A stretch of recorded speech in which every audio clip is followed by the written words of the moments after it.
बायोडाटामध्ये जर मुलाचं सेपरेट घर नसेल तर शक्यतोवर मुलीचे वडील मुलगी दाखवत नाही. So single home is suggested in the Indian economy. Property 1 कोटीची असते आणि भाडं 20,000 येतं, 15,000 येतं. जनरली लोकांचा आणि तरुण पिढीचा ट्रेंड कसा असतो, माझा एक फ्लॅट आहे मग मला आणखी दुसरा फ्लॅट पाहिजे. अपेक्षा असतात मुलाकडून की पुण्यात घर पाहिजे किंवा मुंबईत घर पाहिजे. फर्स्ट हे लोनवर खूप जरुरी आहे. म्हणजे इन्कम 100% आणि एक्सपेंडिचर 0. शहराची उंची वाढल्यामुळे जी 3 मजली इमारत होती ती 9 मजली झाली. तर लार्जेस्ट पॉप्युलेशन कंट्री आहे सध्या. मग ही का वाढायला पाहिजे? ज्या आजोबांना 4 मुलं, त्याच्यामुळे त्यांना 4 घराचं टेन्शन ना. ही यंगर पॉप्युलेशन हम दो हमारा एक वाली आहे, हम दो हमारा 2 वाली पण नाही. त्याला मुलांचं शिक्षण नीट करता येतं, त्याचं घरही स्वतःचं होऊन जातं. Hello guys and welcome to banter with Chetan. मित्रांनो, आज आपल्यासोबत आहे ज्ञानेश्वर बडे सर. सर नमस्ते. नमस्कार. येस. तर आज आपण सरांसोबत बोलणार आहे. जर कुणाला घर घ्यायचं आहे तर तुमचं फर्स्ट होम असतं, तुमचं सेकंड होम असतं, तर त्याच्यात तुम्ही इन्व्हेस्टमेंट केली पाहिजे का ॲज अ सेकंड होम म्हणून? तर सर सगळ्यात पहिले तर माझा हाच प्रश्न असेल की जेव्हा मी पुण्याला जातो, पुण्यामध्ये गेल्यावर मला IT मध्ये जॉब लागतो. म्हणजे एक बेसिक मी तुम्हाला विचारतो पहिलंच, IT मध्ये जॉब लागला, एक पॅकेज मिळतं, मग त्याच्यामध्ये असं घरून फोर्स चालू होतं की बाबा आता फ्लॅट घे. मग पुणे मुंबई दिलं फ्लॅट घेतात. तर तुमचं या सगळ्या गोष्टीकडे बघण्याचा दृष्टिकोन कसा आहे की घर घेतलं पाहिजे का किंवा सेकंड होम वगैरे? तर त्याबद्दल तुमचं काय मत?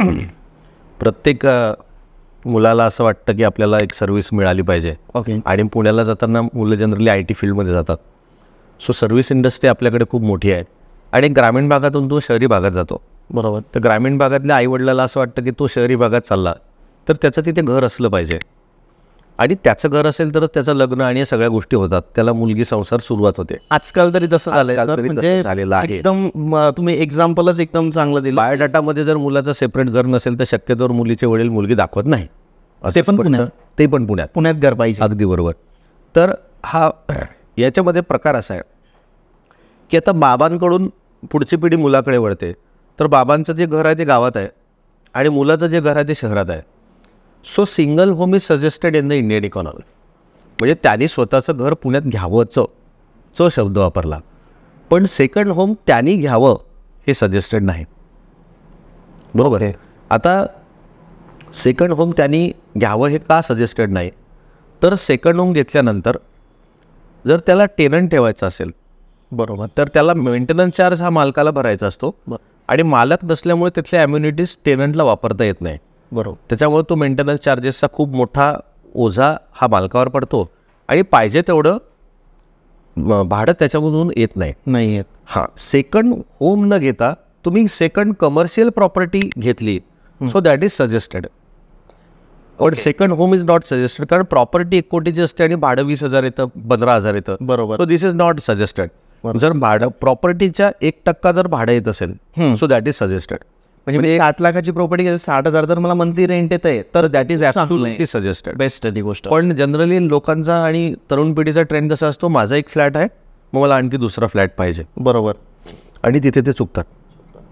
सर याच्याशीच रिलेटेड मला विचारायचं आहे की तुम्ही सांगितलं की मुलाचे लग्न होत नाही किंवा अपेक्षा असतात मुलाकडून की पुण्यात घर पाहिजे किंवा मुंबईत घर पाहिजे, म्हणून फर्स्ट होम इज नेसेसरी, कारण ती काळाची गरज झाली आहे. एक्झॅक्ट. पण ती ॲक्च्युली बनवली गेलेली गरज आहे. अगदी बरोबर. तर तुम्हाला काय वाटतं की म्हणजे जर ही अशी अपेक्षा नसेल तर फर्स्ट होम पण लोनवर जरुरी आहे की नको? फर्स्ट होम हे लोनवर खूप जरुरी आहे. काही आता तरुणांना असं एक ट्रेंड झालेला आहे की मी फर्स्ट होम हे लोनवर नाही घेत, मी भाड्याने राहतो आणि माझा पैसा मी इन्व्हेस्ट करतो. पुष्कळ सारे यूट्यूबचे व्हिडिओज त्याच्यामध्ये आलेले आहेत की असं असतं.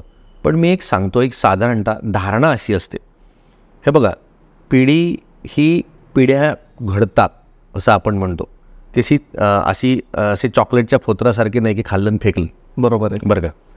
तर पिढ्या घडतात, ती वास्तू असते, त्याच्यामध्ये संस्कार घडतो आणि ती स्वतःची असली तर ती आणखी चांगला घडतो आणि नंतर पुढे पिढ्या वाढत राहतात. बरोबर.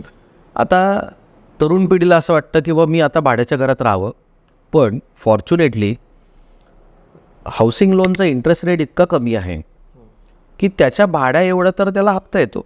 बरोबर. बरं का? जर त्यांनी ते घर लवकर घेतलं तर, आणि त्याचं घर बाजूला पडतं. आता त्याच्या घराच्या आणि त्या व्हिडिओजमध्ये ज्या गोष्टी येतात त्या आमिषाच्या असतात, पण एका महिलेला तिचं स्वतःचं घर असणं हे खूप मेंटल सॅटिस्फॅक्शन देणारी बाब आहे. ओके. स्वतःचं घर असतं, त्या घरामध्ये तिच्या आवडीनिवडी असतात, ती त्याच्यातल्या गोष्टी बदलत असते, त्याच्यासमोर रांगोळी काढत असते, त्याच्यानंतर त्या घराला सजवत असते वारंवार. सो एका महिलेचा इंटरेस्ट ऑफ एरिया म्हणजे एरिया इंटरेस्ट जर आपण म्हटलं तर तो स्वतःचं घर असतो. आणि किंबहुना त्यामुळेच पूर्वीच्या काळामध्ये असले कुठलेही डिसिजेस महिलांना झाले नाही जे की आता होत आहेत. कारण तिचा जोडीदार म्हणतो काय करायचं आपल्याला, भाड्याचं राहू, दर 3-4 वर्षानंतर ते फर्निचर बदला. त्या वेदना ज्या तिला होतात त्या तो बघू शकत नाही आणि त्याच्यानंतर मग रूपांतर कॅन्सर आणि या सगळ्या गोष्टीमध्ये होत राहतात. Okay. So BP, stress, sugar ह्या का येतात तर याचं कारणं हे सुद्धा आहे. सो मनामध्ये ती एक जी आवड असते, कारण लहानपणापासून त्या मुलीने रांगोळ्या काढलेल्या असतात, सळा टाकलेला असतो, स्वतःच्या आईवडिलांचं घर सजवलेलं असतं. बरोबर आहे. आणि लग्न झाल्यानंतर तिला याचा काही स्कोप राहत नाही. बरोबर. तर तिथे एक डिस्ट्रक्शन होतं, मेंटल स्टॅबिलिटी डिस्टर्ब होते. म्हणून माझं सगळ्या तरुण पिढीला असं म्हणणं आहे किंवा तुमचं स्वतःचं एक घर हे असलच पाहिजे. बरोबर आहे. अगदी बरोबर. Second home is absolutely not suggested, recommended. आता दुसरा एक महत्त्वाचा पार्ट आहे. मग तुम्ही असं म्हणाल, तुम्ही आता पुढील तुम्ही मला विचारणारच आहे असं किंवा की सर मग इन्व्हेस्टमेंट म्हणून ते घ्यावं का, तर माझं उत्तर नाही राहणार आहे. आता परत इन्व्हेस्टमेंट कशात करायची, तर घरात करायची का पिढीत करायची का नेक्स्ट जनरेशनमध्ये करायची. राईट. बरोबर. सो ती नेक्स्ट जनरेशनमध्येच करायची. हां. आणि मग आता रिअल इस्टेटमध्ये का नाही करायची याची 2 कारणं आहेत. सर म्हणजे तुम्ही शॉप्स वगैरेला पण थोडंसं मागे खेचता या गोष्टीला. नाही, शॉप्सला मी ॲक्सेप्टेड आहे. ओके. जी रिअल इस्टेट प्रॉपर्टी 1% रिटर्न देईल तिला ती 100% ॲक्सेप्टेड. करेक्ट. 1% रिटर्न म्हणजे 1% रिटर्न म्हणजे 1% भाडं आलं पाहिजे. म्हणजे 1 कोटीची असेल तर 1 लाख भाडं आलं पाहिजे. तरी रेंट तीच ॲक्सेप्टेड. ओके. पण मग आता सेकंड होम किंवा फ्लॅट का नाही घ्यायचा, तर त्याचं कारण असं की मागच्या महाराष्ट्राचं धोरण म्हणजे आदरणीय पृथ्वीराज चव्हाण साहेब जेव्हा मुख्यमंत्री होते तेव्हा एक धोरण आलं होतं. ओके. की शहराची लांबी नाही वाढवायची. बरं का. तर शहराची लांबी जर वाढली तर गव्हर्नमेंटवरती त्याचा बोजा येतो. रोड, गटर, इलेक्ट्रिसिटी, ड्रेनेज हे सगळं करावं लागतं गव्हर्नमेंटला. बरोबर. आणि ते मेंटेन करावं लागतं. म्हणजे त्याच्यावरती बोजा आला. बरोबर. आणि मग आता गव्हर्नमेंटचं उत्पन्न काय, तर बाहेर गेल्यानंतर म्हणजे शहराच्या दूर गेल्यानंतर गव्हर्नमेंटचा रेडी रेकनर रेट हा खूप कमी असतो. ओके. त्याच्यातून शासनाला येणारं महसुली उत्पन्न कमी असतं. म्हणजे महसुली उत्पन्न कमी आणि खर्च जास्त. म्हणजे हा गव्हर्नमेंटला परवडणारा सौदा नाही आहे. म्हणून मग गव्हर्नमेंटने तेव्हा असा निर्णय घेतला की शहराची लांबी नाही वाढवायची तर शहराची उंची वाढवायची. मग FSI वाढायला लागली. एक्झॅक्टली. FSI वाढायला लागल्यामुळे काय झालं की रेडी रेकनर रेट ऑलरेडी जिथे शहर आतमध्ये आहे तिथे जास्तच होता. हो. त्याच्यामुळे FSI दिला गेला. FSI दिल्या गेल्यामुळे फ्लॅट नवीन तयार झाले. फ्लॅट नवीन तयार झाल्यामुळे गव्हर्नमेंटला महसूल वाढला. बरोबर. पण खर्च 0. म्हणजे इन्कम 100% आणि एक्सपेंडिचर 0. सो याच्यामुळे शासनाचा महसूल वाढला आणि शहराच्या उंची वाढल्या.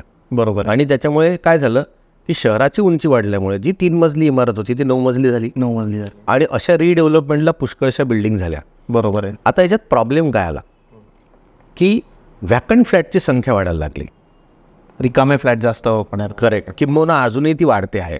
ओके. मग आता ही का वाढायला लागली, आपण तर लार्जेस्ट पॉप्युलेशन कंट्री आहोत सध्या. बरोबर. मग ही का वाढायला पाहिजे, तर आता चायनाचे पॉप्युलेशन कंट्रोल करत असताना जो प्रकार केला तो अजून भारतात झालेला नाही. पण एक काळ असा होता की जसं शिक्षण भारतामध्ये वाढलं तसं लिटरसी जशी वाढते तेव्हा खूप साऱ्या गोष्टी बदलतात. बरोबर. तर तसं जसं माझ्या आजोबांना 4 मुलं त्याच्यामुळे त्यांना 4 घराचं टेन्शन ना. बरोबर. पण माझ्या बाबांना मी एक आणि मला एक मुलगा, त्याच्यामुळे माझं एक घर राहील आणि मी म्हणजे माझ्या मुलासाठी तेच घर राहील. बरोबर. आणि जर तो दुसऱ्या गावाला गेला तर मी अजून एक घराला तुम्ही कराल आणि हे सोडून देईल. बरोबर. त्याच्यामुळे काय झालं की व्हॅक्यूम वाढला, डेन्सिटी नाही वाढली. बरोबर आहे. बरोबर. आणि दुसरा एक महत्त्वाचा पार्ट असा होता की या देशामध्ये यंगर पॉप्युलेशन ही वाढतच चाललेली आहे. आतापर्यंत जर आपण ॲज पर द स्टॅट्स बघितलं तर ती 58% पुढे आहे यंगर पॉप्युलेशन. आणि ही यंगर पॉप्युलेशन हम दो हमारा एक वाली आहे, हम दो हमारा दो वाली पण नाही आहे. त्याच्यामुळे त्यांचं जे घर राहील तेच मुलाचं राहील. बरोबर आहे. बरोबर. तर त्याच्यामुळे हा वॉक्यूम वाढतो आहे, तर डेन्सिटी वाढत नाही आहे. बरोबर. सो आता रिअल इस्टेटमध्ये एक बूम सायकल आहे सध्या, पण ही किती बूम राहील हे आपण प्रेडिक्ट करू शकत नाही. पण त्यासोबतच रिडेव्हलपमेंटमुळे वॅकंट फ्लॅटची संख्या खूप मोठ्या प्रमाणात वाढते आहे. ते थोडंसं धोकादायकच म्हटलं जाईल. एक्झॅक्टली. तो खूप मोठा असं खूप ग्लोरियस रिटर्न देणारा नाही राहणार, पण रिअल इस्टेटमध्ये नाही राहणार, पण इन्फ्रास्ट्रक्चरमध्ये राहील. बरोबर. सो हे दोन्ही वेगवेगळे सेक्टर आहेत आणि लोक त्याला एकत्र करून टाकतात. करेक्ट. आणि मग फसतात. सर, यातला फरक तुम्हाला जाणूनच घ्यायचा आहे की रिअल इस्टेट आणि इन्फ्रास्ट्रक्चर दोघांमध्ये कसं आपण डिफरन्शिएट करू शकतो. पण त्याच्या आधी एक मला विचारायचं आहे तुम्हाला की जर मला घर घ्यायचं आहे तर मोस्टली काय होतं सर की वडिलांकडून डाऊन पेमेंट घ्यायचं आणि नंतर मग EMI भरायचे. हो. तर तसं करायला पाहिजे की पूर्णच पैसे घर घेणं, म्हणजे 60 लाखाचं घर आहे ते पूर्ण पेमेंट कॅश केलं पाहिजे. जर तरुण असेल हां तर वडिलांकडनं डाऊन पेमेंट घ्यावं. हां. आणि त्याचा जर पगार फिक्स आहे हां. तर त्यांनी तो पूर्ण पैसा त्यात न टाकता त्यांनी बँकेकडनं लोन घ्यावं. कारण बँकेचं रिअल इस्टेटचं लोन म्हणजे हाऊसिंगचं जे लोन आहे ते आता रेपो रेट वाढला म्हणून, पण मागच्या साधारणतः 3 वर्षापूर्वी 6-6.5% बरोबर बँकेचा व्याजाचा दर होता कर्जाचा. राईट. आणि तोच जर पैसा त्यांनी म्युच्युअल फंड किंवा कुठे इन्व्हेस्ट केला हां. तर त्याला मिळणारे रिटर्न हे 14 ते 16% किंवा त्यापेक्षा जास्त असू शकतात. बरोबर आहे. म्हणजे त्याच्याकडे गंगाजळी हातात राहते, हो. त्याला लिक्विडिटी हातात राहते, बरोबर. त्याला मुलांचं शिक्षण नीट करता येतं, त्याचं घरही स्वतःचं होऊन जातं. बरं का. आणि का स्वस्त राहतं तर रिअल इस्टेटचं लोन म्हणजे हाऊसिंग लोन हे सिक्युअर लोन मानलं जातं म्हणून त्याचा व्याजाचा दर कमी आहे. गोल्ड लोन हे सिक्युअर लोन आहे म्हणून त्याचा व्याजाचा दर कमी आहे. तर त्या कमी व्याजाचा दर आणि दुसरा महत्त्वाचा पार्ट की तुम्हाला लोन का मिळतं तर तुम्ही इन्कम टॅक्स रिटर्न भरता म्हणून. मग शासनाला जो तुम्ही कर भरता त्याचे असंख्य फायदे आहेत, मग ते तुम्ही करून घेतले पाहिजेत. हो. बरं का. ते की शासन आपल्या दारात येणार नाही ते फायदे द्यायला, तर ते हा नियोजनाचा भाग आहे. बरोबर आहे. आणि मग तुमचा संचिताचा जो पैसा आहे तो जर तुम्ही इन्व्हेस्ट करत गेलात तर तुम्हाला स्ट्रेस राहत नाही. मी आणखी एक बोलकं उदाहरण सांगतो की एखादं हाऊसिंग लोन 20 लाख रुपये असेल, 20 वर्षाचं टेन्युअर असेल तर त्याचा हप्ता जवळजवळ 20,000 असतो. बरोबर. आणि त्या 20,000च्या 50% रक्कम म्हणजे 10,000 रुपयाची तुम्ही 10 वर्षच SIP केली तर त्या 10 वर्षामध्ये तुमच्या हातामध्ये येणारी रक्कम ही 30 ते 35 लाख रुपये असते. म्हणजे 10 वर्षानंतर तुमचं एक अशी लेवल येते की तुम्ही ते लोन इमिजिएट नील करू शकता. पण आता तुम्ही मला सांगा की तुमच्याकडे 20 लाख लोन होतं, 10 वर्षानंतर तुमच्याकडे 35 लाख गंगाजळी झालेली आहे. बरोबर. आणि तुमचा EMI कंटिन्यू चालू आहे, तर तुम्ही ते 35 लाख इकडे भराल का? नाही होत असं. म्हणजे मी ते तर करेल कारण तो 35 लाख तुमचा बेस झाला, तो आणखी वाढत राहणार आहे. बरोबर आहे. आणि अच्छा, याच्यातला दुसरा असा पार्ट आहे की या हाऊसिंग लोनच्या या EMI मुळे तुम्हाला जो टॅक्सचा बेनिफिट आहे तो आणखी मिळतो. हो. 1.5 लाख रुपये एक्झॅक्टली. तुम्हाला इंटरेस्टवरती जो रिबेट मिळतो तो मिळतोच. म्हणजे मला हे म्हणायचं आहे की बा अशा चांगल्या गोष्टी केल्याने जर तुमची नेक्स्ट जनरेशन जर बिल्टअप होत असेल तर त्या केल्या पाहिजे. दुसरा एक महत्त्वाचा म्हणजे EMI केला पाहिजे. तुम्ही EMI तुम्हाला फायदाच होणार आहे त्या गोष्टीचा. अगदी बरोबर. आणि दुसरा एक महत्त्वाचा पार्ट आहे की आतापर्यंत प्रत्येक जनरेशन टू जनरेशन रिअल इस्टेटच फॉरवर्ड झाली. तर मी असं म्हणतो की नुसती रिअल इस्टेट फॉरवर्ड नाही झाली पाहिजे तर त्याच्यासोबत लिक्विडिटी पण फॉरवर्ड झाली पाहिजे. ओके. आणि मला सगळ्या तरुण पिढीला असं म्हणायचं आहे की तुम्ही सर्व्हिस क्लासमध्ये आहात तर आता तुम्ही जर या देशाला प्रगत व्हायचं असेल तर तुम्ही मॅन्युफॅक्चरिंग किंवा एंटरप्रेनरशिपकडे वळलं पाहिजे, तर सर्व्हिस क्लास नाही ठेवला पाहिजे. तर आता पुढच्या जनरेशनला जर तुम्हाला एंटरप्रेनर व्हायचं असेल किंवा करायचं असेल तर तुम्हाला त्याच्यासोबत प्युअरली गंगाजळीची जोड दिली पाहिजे. कॅश. येस, तो तुमच्याकडे असला पाहिजे तरच ह्या गोष्टी तुम्हाला साध्य होतील. बरोबर. रिअल इस्टेटचा आणखी एक गोष्टी असतो की त्याच्यात तुम्ही घेताना तुम्हाला कर भरावा लागतो, स्टॅम्प ड्युटी भरावं लागतं, रजिस्ट्रेशन चार्जेस भरावे लागतात. प्लॉट खाली घेतल्यानंतर तुम्हाला त्याचं मॉनिटरिंग करावं लागतं. शेजारचा एक फूट घुसला तर शेतीसाठी. या सगळ्या गोष्टी करण्यापेक्षा त्याचे अल्टरनेट इन्व्हेस्टमेंट मी जर म्युच्युअल फंड म्हटलं तर याला तुम्हाला काहीही बघायची गरज नाही. सर, म्हणजे तुम्ही सजेस्ट कराल की instead of investing in real estate you should invest in mutual funds. First house is compulsory. Second home is not suggested. आणि सेकंड होमच्या जागी ह्या तुम्ही सगळ्या गोष्टी चांगल्या पद्धतीने केल्या पाहिजे. म्हणजे तुम्हाला भारतातच काय तर तुम्ही लंडनलाही घर घेऊ शकाल. सिम्पल. बरोबर आहे सर. सर एक अगदी महत्त्वाचा प्रश्न आहे हा, म्हणजे हा भरपूर लोकांना पडलेला असेल की भारत हा शेतीप्रधान देश आहे आणि आजकाल काय होतं की आपण जो पैसा जमतो, जसं तुम्ही सांगितलं की एक तर रिअल इस्टेटमध्ये इन्व्हेस्ट करतात, तुम्ही शेतीला ॲज अ इन्व्हेस्टमेंट म्हणून कसं बघतात? फ्युचरिस्टिक स्कोप तुम्हाला काय वाटतो की जर माझ्याकडे जर आज 50 लाख रुपये येऊन गेले तर मी त्याची शेती घेतली तर ते चांगलं ऑप्शन आहे का? Is it a good option? शेती स्वतः जर कोणी करणार असेल, जसं आपण आता मी संपूर्ण महाराष्ट्र काय भारत फिरत असतो, बरोबर, तर मी भारतामध्ये फिरत असताना पंजाब आणि त्याच्यानंतर पश्चिम महाराष्ट्र आणि उत्तर महाराष्ट्रामध्ये नगर आणि हा भाग, बरोबर. तर या भागामध्ये मी पाहिलं की शेतकरी हा शेतात राहणं प्रेफर करतो, बरोबर आहे, गावात नाही राहत आणि त्याला सगळ्या सोयी तिथे मिळतात. नाशिक नगर वगैरे पुष्कळशा साऊथ म्हणजे दक्षिण भारतामध्ये IT कंपन्यांचे मालक हे आजही गावामध्ये राहतात. तिथेच त्यांचं शेती वगैरे सगळ्या गोष्टी आहे. ते निसर्गासोबत राहतात कारण टेक्नॉलॉजी आलेली आहे. बरोबर आहे. तर त्याच्यामुळे शेतीला मर नाही, प्रचंड येणारं उत्पन्न आहे, पण स्वतः केली आणि जर तुम्ही स्वतः करू शकत नसाल तर मग त्याला काही आवडण्यात इन्व्हेस्ट करून फायदा नाही. येस, पण मॉनिटरिंग जर तुम्ही खूप चांगल्या पद्धतीने करू शकत असाल तर मग तुम्ही तुम्ही केलं पाहिजे. बरोबर. असं पण सर शेतीचे भाव हे वाढतच ग्रोईंग. जसं अमेरिकेमध्ये आजही तुम्हाला जर घर घ्यायचं असेल तर तुमचं 1-1.5 एकरचा प्लॉट असतो आणि घर त्याच्यात डुमदार असतं आणि आजूबाजूला सगळं प्लांटेशन असतं. पण अमेरिकेमध्ये 2 गोष्टी ऑब्झर्व करण्यासारख्या आहे की अमेरिकेमध्ये लेबर नाही, बरं का. तो जेवढा कोटीचा बंगला असेल, तो माणूस जरी किती करोडपती असेल तर तो स्वतःच्या कामं स्वतः करतो. बरोबर. गांधीजींनी आपल्याला स्वावलंबन शिकवलं, पण आपण स्वावलंबनापासून थोडेसे दूर चाललोय. पण जर आपण ते अवलंबलं तर आपल्याकडे पण तसे दिवस यायला काही वेळ लागणार नाही. बरोबर आहे. सर आता त्या मुद्द्याकडे परत जाऊ की तुम्ही बोलले की रिअल इस्टेट प्लस इन्फ्रास्ट्रक्चर या 2 गोष्टींमध्ये भरपूर फरक आहे. तर इन्फ्रास्ट्रक्चरमधली इन्व्हेस्टमेंट तुम्ही रिकमेंड केलेली आहे, तर त्यामध्ये कोणकोणत्या टाईपच्या इन्व्हेस्टमेंट्स येऊ शकतात? रिअल इस्टेटला सायकल असते, प्रत्येक सायकल असते. म्हणजे जसं स्टॉक मार्केटमध्ये सायकल असते तशी रिअल इस्टेटला पण सायकल असते. रिअल इस्टेट जेव्हा बूम असतं तेव्हा प्रचंड बूम असतं, रिअल इस्टेट जेव्हा शांत असतं तेव्हा शांत असतं. पण इन्फ्रास्ट्रक्चरला सायकल नसते. इन्फ्रास्ट्रक्चर कंटिन्युअस बिल्टअप होत राहतं.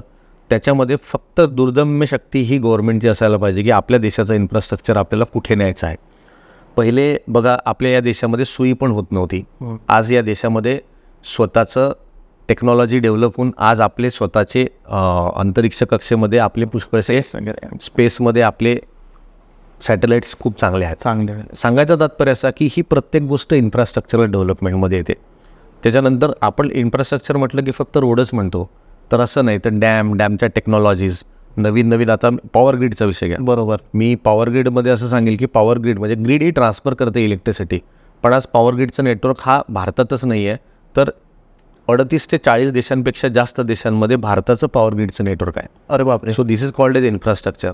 तुम्ही समुद्रामध्ये बघत असाल की समुद्रामध्ये पण पॉवर ग्रीडचं नेटवर्क आहे.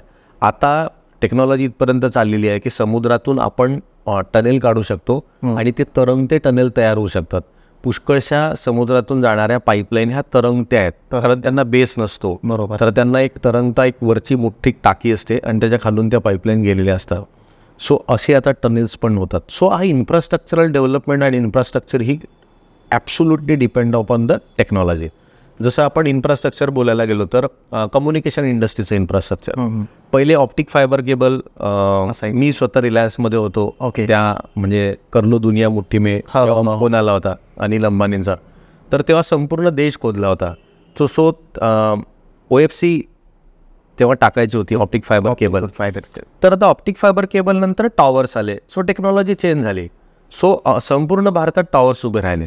So this is the infrastructure. Correct. So infrastructure हे प्रत्येक गोष्टीला लागतं. त्याच्यामुळे इन्फ्रास्ट्रक्चरमधली इन्व्हेस्टमेंट ही कधीही त्याला सायकल नाही. बट सर मग इन्व्हेस्टमेंट मी कशी करेल त्याच्यात as a common man? Me search करू शकता. राईट. तर ते सेक्टोरियल फंड्स त्याला आपण म्हणतो, थेमॅटिक फंड त्याला आपण म्हणतो. बरोबर. तर त्या प्रत्येक फंडमध्ये आपण इन्व्हेस्टमेंट करू शकतो. राईट. खूप चांगल्या पद्धतीने त्याला रिटर्न्स येतात. येस. आणि आता भरपूर लोकांना माहीत नाही की कसं त्याच्यात इन्व्हेस्टमेंट करायची. They can contact you. घरांचा पहिले जुना पॅटर्न होता, घरं बदलत गेले. So this is a infrastructural development. Right. पहिले ॲल्युमिनियमच्या शीट्स होत्या, त्या बदलल्या, सगळं बदलत चाललं.